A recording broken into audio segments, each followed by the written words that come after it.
Victoria is a 9-year-old beautiful girl who lives with her parents, Mr. Raymond and Mrs. Tessa.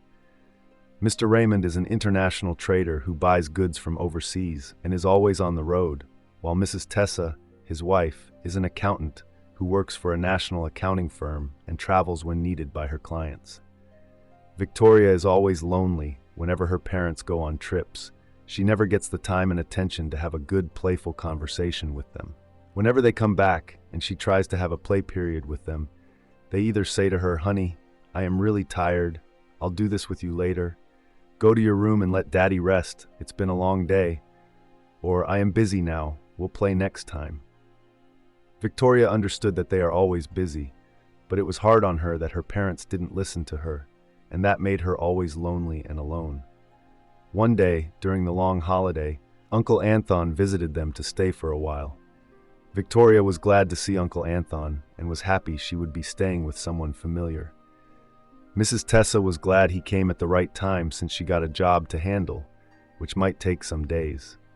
She prepared and left that morning after preparing breakfast for Victoria.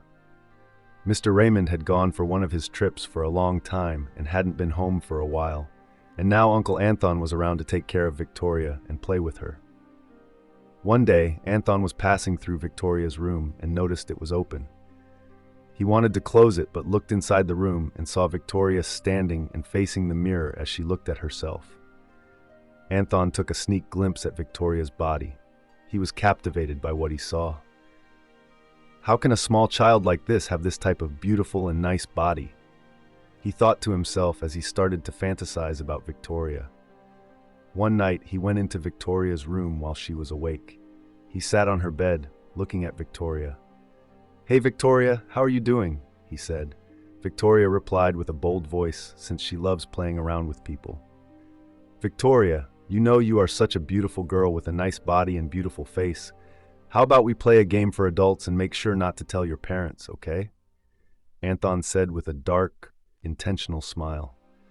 Victoria didn't know any better because she is a little child and didn't know the intentions of her uncle. Anthon started touching and having intimacy with little 9-year-old Victoria. At an instant, Victoria felt a sharp pain on her body. "Uncle, I don't think I like this play. It's too painful. Please make it stop," she said as she felt pain on her body. "Don't worry, sweetie. You are doing just fine. It will be over soon, and it's always like that at the first time," he replied as he kept doing the thing. Victoria was not okay with the touches and the things Uncle Anthon was doing to her. She wanted it to stop, but her uncle kept on doing it until he was satisfied. Victoria was in pain after the play and refused to do it again with Uncle Anthon. She felt that her uncle was hurting her. The next day again, Uncle Anthon came again for the play, but Victoria resisted. "Uncle, please, I don't want to play this type of game. You're hurting me, and it's painful," she said. Uncle Anthon frowned. "I told you the second time it will be a lot easier for you to handle, so calm down. I will take care of you," he said as he held Victoria's hands. But Victoria insisted, "Please, Uncle, I can't do it anymore. I will tell Daddy and Mommy when they come back," she said, trying to free herself from her uncle. Uncle Anthon knew that if Victoria opens her mouth and tells Mrs. Tessa and Mr. Raymond, it will be bad for him. So he figured out what to say to shut Victoria up from saying anything. "You are not going to tell your parents anything, and if you do, I will make sure you don't see them again," he threatened Victoria. The little child was afraid of what her uncle might do next, and because of that, she shut her mouth and didn't say anything. Anthon had his way with Victoria once more, even though it was painful to her. Little Victoria endured because she was afraid. The following week, Mrs. Tessa came back from her long business trip, as she gave her daughter a nice hug and thanked Anthon for taking good care of her child. On the other hand, Victoria was not happy, but she had no other choice but to forcefully put on a smile as Uncle Anthon gave her an unfair look to remind her that if she says anything, he will keep to his words. Later in the day, Victoria was alone once again in her room, in fear and scared, but she decided to go to the sitting room to stay with her mother, who was taking note of her business notes. She sat beside her mother, thinking of telling her what Uncle Anthon had been doing to her, but deep in thought, she opened up. "Mom, please, I want to tell you something, and it's about Uncle Anthon," she said, holding her mother's hand. "Please, Victoria, I don't have time for this. Can't you see I'm busy with work?" she said, brushing off Victoria. Victoria was pained that not even her mother listened to her. She's always at work, always busy, and not always available for conversation. She tried her best to talk to her mother, but she kept brushing her off. Victoria went back to her room, sat on her bed, and cried bitterly as she felt alone in her own world because nobody listened to her, not even her father, because he is not always available and present to know how she's doing. Victoria became emotionally disturbed at the age of 9, without her parents realizing what had been happening. Uncle Anthon kept on having his way with Victoria. The poor child remained silent, always crying inside.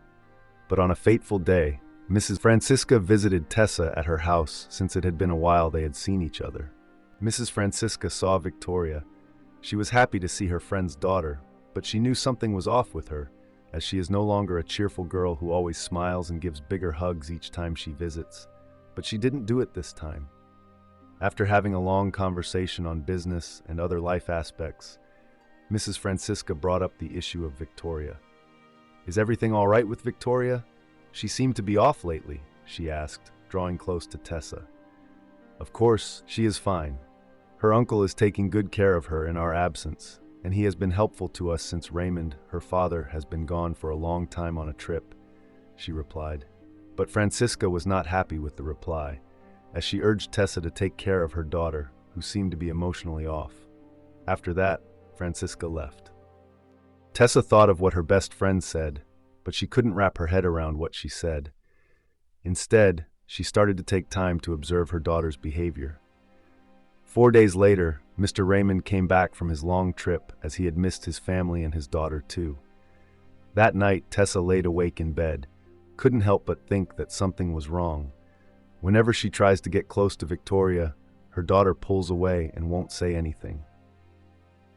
After asking Anthon what might be wrong, he didn't give her what might help her reconnect with her daughter. Some minutes later, Raymond walked in and saw his wife and thought, "What's wrong? You seem a little bit off," he asked, curious about what is bothering his wife. "I don't know. Can't you see our daughter has been off, and I know you saw her expression when you came back?" she said. Raymond discarded the thought with the mind that Victoria is now growing maturely. Maybe that's why she is like that. Tessa didn't say a word again. She kept her thoughts to herself and decided to trust her mother's intuition. The next week, Mr. Raymond and Mrs. Tessa prepared for a conference and handed everything, as usual, to Anthon and left. Throughout the trip, Tessa's mind was off, as she couldn't think clearly while she left her daughter the way she is and went for a conference. After a while, she left her husband and went back halfway through the event. On getting home, she realized that the door was locked from the outside. She wondered, but she always carries a spare key with her. She opened the door and went inside to her surprise as she got to her daughter's room. She saw Uncle Anthon on top of her daughter. The whole world rained down on her as she couldn't believe what was happening in her very eyes. She immediately took a picture and barged in. Anthon was surprised and ashamed. "It's not what you think, Tessa. I can explain," he said as he begs. "What have you done to my daughter? Oh my God, I should not have left you. So this is what you are doing with my daughter," Tessa said. Victoria, as she saw her mother, was in tears and ran to her, crying. Tessa called the police. Anthon was arrested and charged for child abuse and went to jail. After the news, Mr. Raymond came back and he couldn't believe his own brother would do that to his niece. Victoria was assigned a therapist who would help her get through the emotional abuse she had been through. Out of a mother's heart, Tessa quit her job and started a small business for herself in order to stay close to home and take care of her daughter. Mr. Raymond always remembered to have a good conversation with her daughter. Victoria became happy and lightened up once again that her parents are back to her. Moral lesson: always listen to your children, no matter what they want to tell you. Do not neglect them, and always be there for them when they call. Watch them and take good care of them, because they are the best part of you that you will be leaving behind in this world when you are gone. Dear viewers, what do you think about this story? I will gladly love to hear your thoughts in the comments below. And if you do enjoy the story, give us a thumbs up, hit the subscribe button, and share it with friends. Don't forget to turn on notifications so you never miss out on our latest updates. Thanks, and see you in the next video. Bye.